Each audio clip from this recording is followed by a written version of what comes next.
They should have left it out there, drifting in the void where it belonged. But they didn't. They brought it home. The first sign was a faint signal, a rhythmic pulse, almost musical, detected by the deep space probes trailing asteroid 5723-RX. No one thought it was anything significant, just electromagnetic interference caused by solar radiation. But the signal wasn't random. It repeated every 72 seconds, an unnatural pattern that sent ripples of curiosity through the scientific community. NASA greenlit the retrieval mission, framing it as another chance to study the building blocks of the universe. We all wanted to believe that's all it was. The Artemis 7 crew was handpicked. Commander Elena Drake, a no-nonsense veteran with a sharp intellect and unshakable resolve, led the mission. Beside her was Lieutenant Samir Patel, the tech specialist with a penchant for dark humor that kept the crew grounded. Dr. Lisa Moreno, the mission's xenobiologist, was a reserved academic, her voice always calm but her eyes electric with curiosity. And finally, there was James McAllister, the rookie pilot who wore his nerves on his sleeve but was brilliant when it came to high-stakes maneuvers. The asteroid loomed like a jagged monolith against the void. As Artemis approached, Patel's voice crackled over the comms. Anyone else hearing that? Like a hum? Focus, Patel, Drake replied. Stay on mission. But the hum grew louder as they neared the asteroid, a low, vibrating thrum that seemed to emanate from the rock itself. McAllister swore he felt it reverberating through the ship's hull, but the sensors detected nothing unusual. They landed on the asteroid's surface, tethering themselves to the jagged terrain. Moreno collected the sample, a chunk of rock covered in crystalline spores that glistened like frost under her headlamp. As she sealed it in the containment canister, the hum abruptly stopped. The silence felt heavier than the sound had been. I don't like this, McAllister muttered as they reboarded. Feels like we woke something up.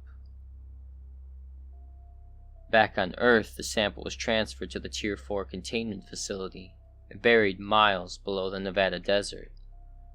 The lab was sterile, its air scrubbed and recirculated, every surface polished to a mirror-like shine. The scientists worked in full biohazard suits, their movements cautious and deliberate. Dr. Harris was the first to notice the spore's activity. Under the electron microscope, the crystalline structures pulsed faintly like a heartbeat. They responded to changes in temperature and light, even moving slightly as though reaching toward warmth. Harris documented his findings with excitement, calling the spores the most significant biological discovery of our time. But the spores weren't just reaching, they were watching. It began with Harris, a small tear in his glove, just enough for the microscopic spores to slip through. He didn't notice at first. None of us did. 2 days later, he collapsed in his quarters, his body contorted in spasms. By the time they got him to the infirmary, his veins had turned jet black, bulging under his skin like thick roots. He then attacked the nurse. Security footage showed him rising from the hospital bed, his movements jerky and unnatural. His head twitched to the side as if listening to something only he could hear. When the nurse entered, Harris lunged, pinning her to the ground with inhuman strength. His mouth opened impossibly wide, releasing a cloud of shimmering spores. The nurse screamed, but only for a moment. The infection spread faster than anyone could have predicted. Within days, the entire facility was compromised. The infected weren't mindless. They were strategic, working together with an eerie coordination. They sabotaged the air filtration systems, allowing spores to escape into the desert winds. The infection hit Las Vegas first. Tourists and residents alike fell victim, their bodies convulsing as the spores took root. Those who survived the initial exposure turned into something worse. Hollow-eyed, their voices soft and mechanical, as if the parasite was speaking through them. They hunted the uninfected, spreading the spores with bites, scratches, or even a single inhalation. The military intervened, but bullets did little to stop the infected. They didn't bleed. They didn't feel pain. Flamethrowers worked briefly until the spores adapted, becoming resistant to heat. Within weeks, major cities fell. Governments collapsed. The world as we knew it ended. I holed up in a bunker with a handful of survivors. We had enough supplies to last a year, but none of us trusted each other. Every cough, every twitch was met with suspicion. The infected had learned to mimic human behavior, luring survivors out of hiding with pleas for help or the sound of a familiar voice. At night, I could hear them above us, soft whispers filtering through the air ducts, the faint sound of footsteps circling the bunker. Sometimes, I swore I could hear my mother's voice, even though she'd been dead for years. The others said I was imagining it, but I knew better. I thought I was safe. The bunker was sealed, the air filtered. I avoided contact with anyone who showed the slightest sign of infection. But last night I woke up to a faint hum. The same hum the astronauts heard near the asteroid. It wasn't coming from outside. It was inside me. I looked at my reflection in the cracked mirror. My veins were darker than they should have been. Tiny black threads spiderwebbing beneath my skin.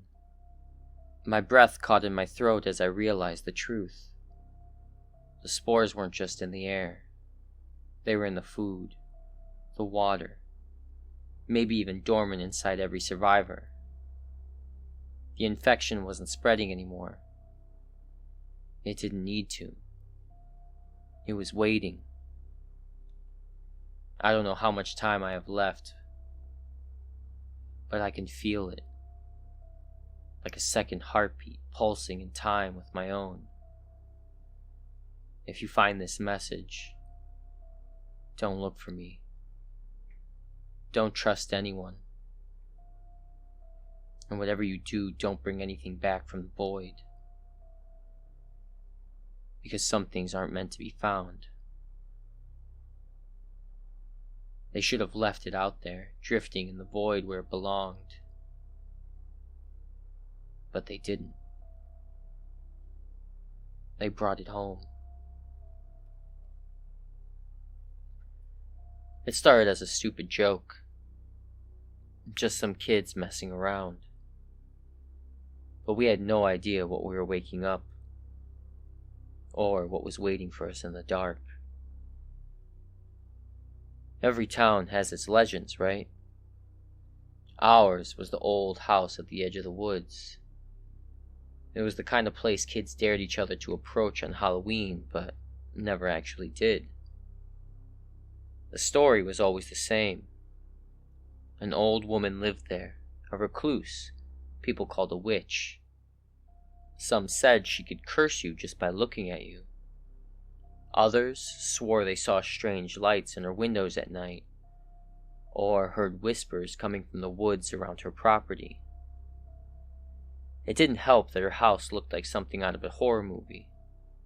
Crooked shutters, peeling paint, a sagging porch covered in snowdrifts. The woods around it always seemed darker than the rest of the town, even on the brightest of days. So, Naturally, when my friends dared me to go with them to the witch's house, I said yes. Stupid, I know. But when you're 16 and trying to prove you're not scared, you do dumb things. There were 4 of us. Me, Tyler, who had the brilliant idea, and twins Maddie and Jake, who never backed down from a challenge. Tyler said we'd just mess with her a little, throw some snowballs, break a window or 2 and run. Come on, Sam, Tyler said, nudging me. It's not like she's actually a witch. The night was freezing, the kind of cold that stings your nose and makes your breath fog up like smoke. Snow blanketed the ground, glittering under the pale moonlight. The woods were eerily silent, the kind of silence that feels too loud, like the world is holding its breath. We crept up to the house, staying just inside the tree line. It looked even worse up close. Shadows pulling under the porch, icicles hanging from the eaves like frozen teeth. Tyler was the first to throw a snowball, and it hit the side of the house with a dull thwack. Maddie and Jake followed, laughing as they hurled snow at the windows, cracking one of them with a sharp splintering sound. "Take that, witch!" Jake shouted, his voice echoing through the trees. When the snowballs ran out, Tyler had another brilliant idea. Build a snowman in her front yard. But not just any snowman. A mocking, twisted version with jagged rocks for teeth, coal black eyes that seemed to stare into your soul, and a rusty old bat clutched in one of its stick hands.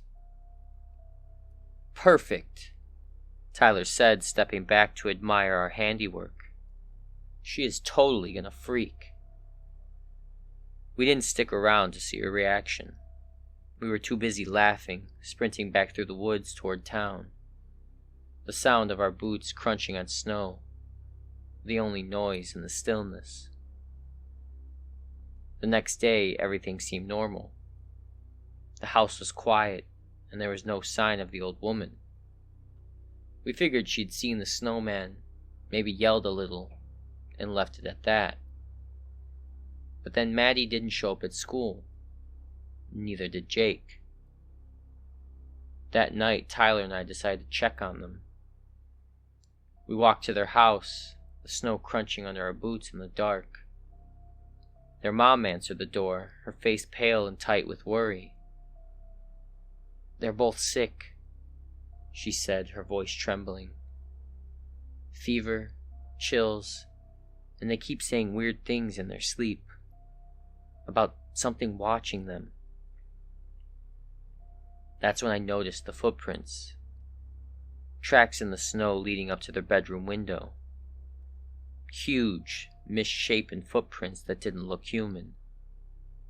They started at the street and stopped just under the window, as if something had been standing there, watching.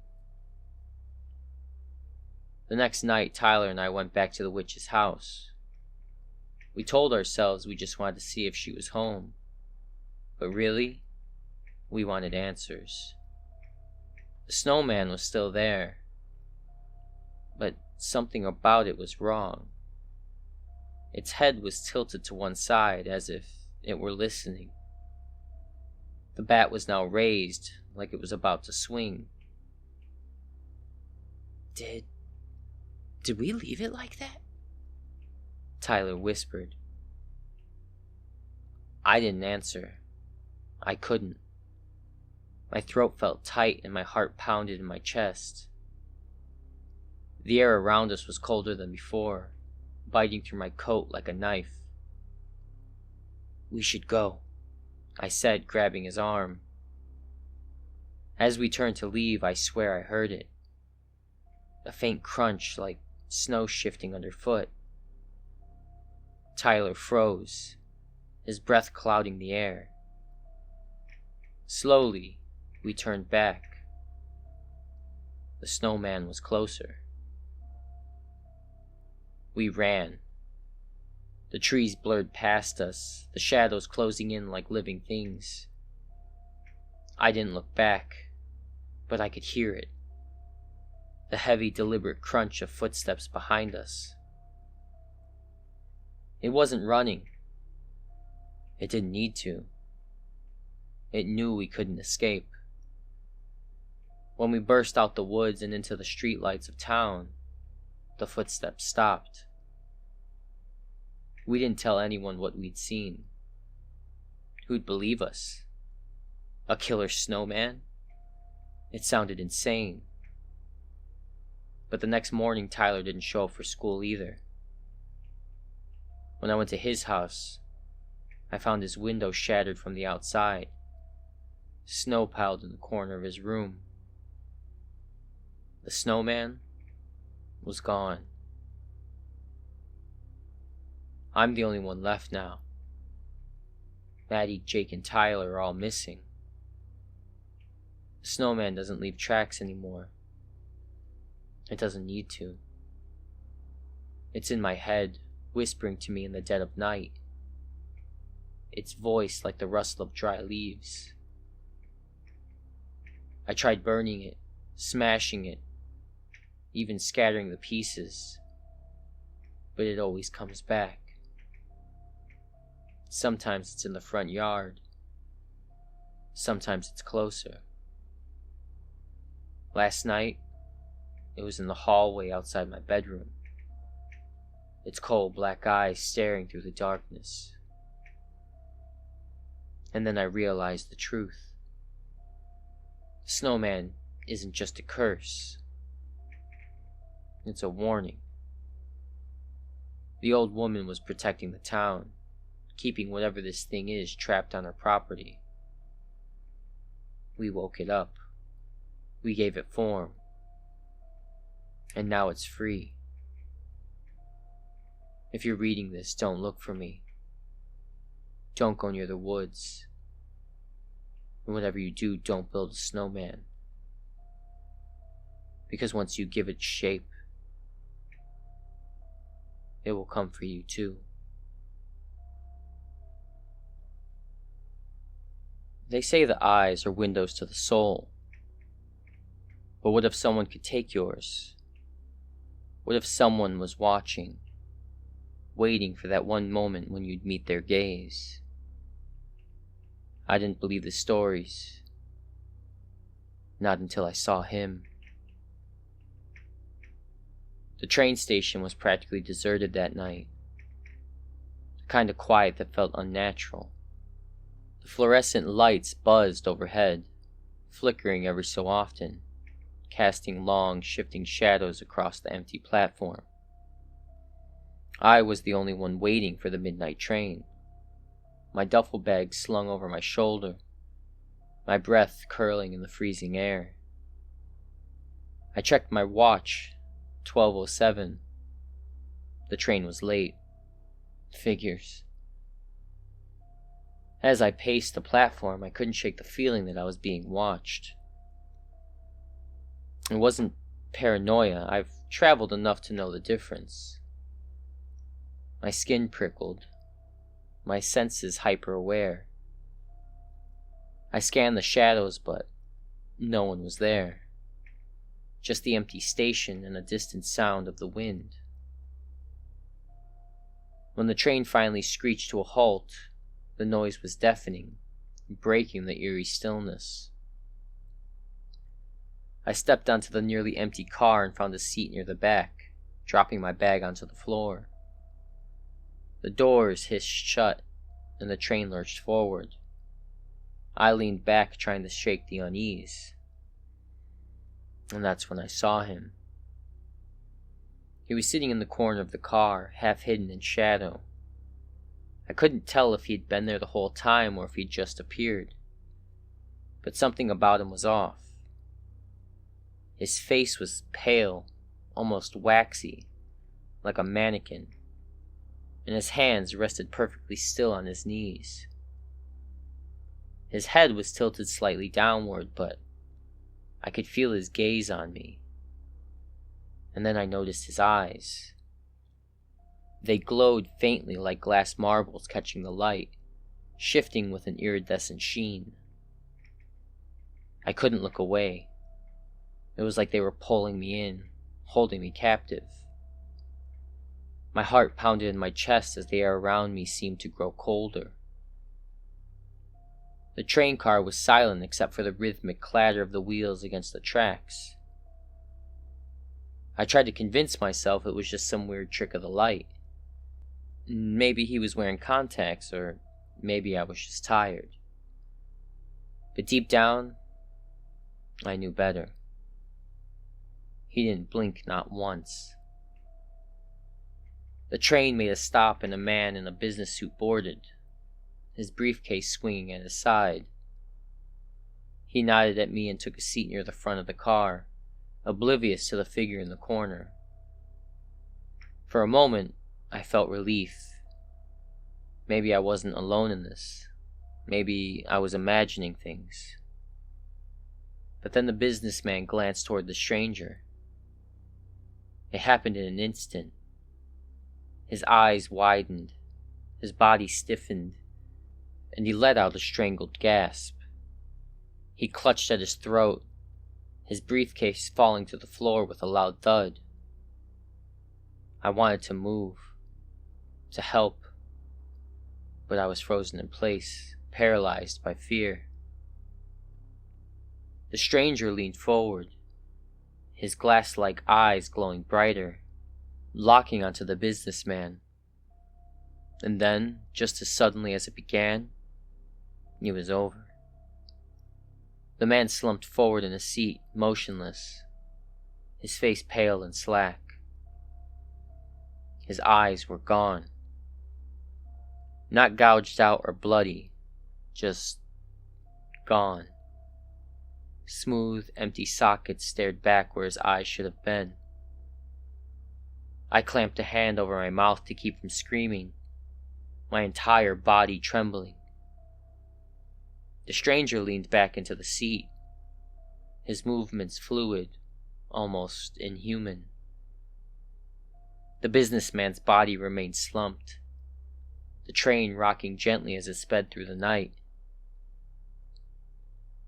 I told myself to stay calm, not to meet the stranger's gaze. But the temptation was unbearable.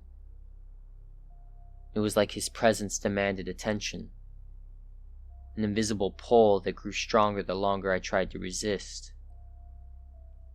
The train stopped again, but no one boarded. The platform was empty, desolate. The lights outside flickered, casting ghostly shapes against the windows. When the train moved again, I realized something terrifying. The car wasn't getting fuller. It was getting emptier. The flickering lights above me dimmed, casting the car into a murky half-darkness. Shadows stretched and twisted, and every creak of the train felt amplified, like a scream in the silence. The stranger didn't move, but his presence seemed to grow, filling the car with an oppressive weight. I couldn't take it anymore. I stood, clutching my bag, and stumbled toward the door that led to the next car. My fingers fumbled with the handle, but it wouldn't budge. I tugged harder, my breath fogging up the glass, but it was locked. Then I felt it. A hand on my shoulder. I whipped around, but there was no one there. Just the empty car, the slumped businessman, and the stranger in the corner. His head was tilted slightly as though he were amused, and for the first time he smiled. "Why are you running?" His voice was soft, melodic, like a lullaby that felt wrong. "You've already looked." I didn't understand what he meant, until I glanced at my reflection in the window. My eyes. They weren't mine anymore. They shimmered faintly like glass, catching the dim light in a way that sent chills down my spine. The stranger rose from his seat, his movements unnaturally smooth, like a puppet on strings. He took a step toward me, and the world seemed to tilt, the shadows around him writhing like living things. "You're the new host," he said, his voice echoing in my mind. The glass-eyed stranger must always walk the tracks. When I woke up, the train car was empty. The businessman was gone. The stranger was gone. And the lights were back to normal. For a moment, I thought I dreamed it all, until I saw my reflection again. My eyes glowed faintly, iridescent and alien. Now, I wander the train tracks at night. My footsteps silent, my reflection haunting me in every window. I try to avoid people, but it's impossible. The pull is too strong. They always look. They always see me. And when they do, their eyes become mine.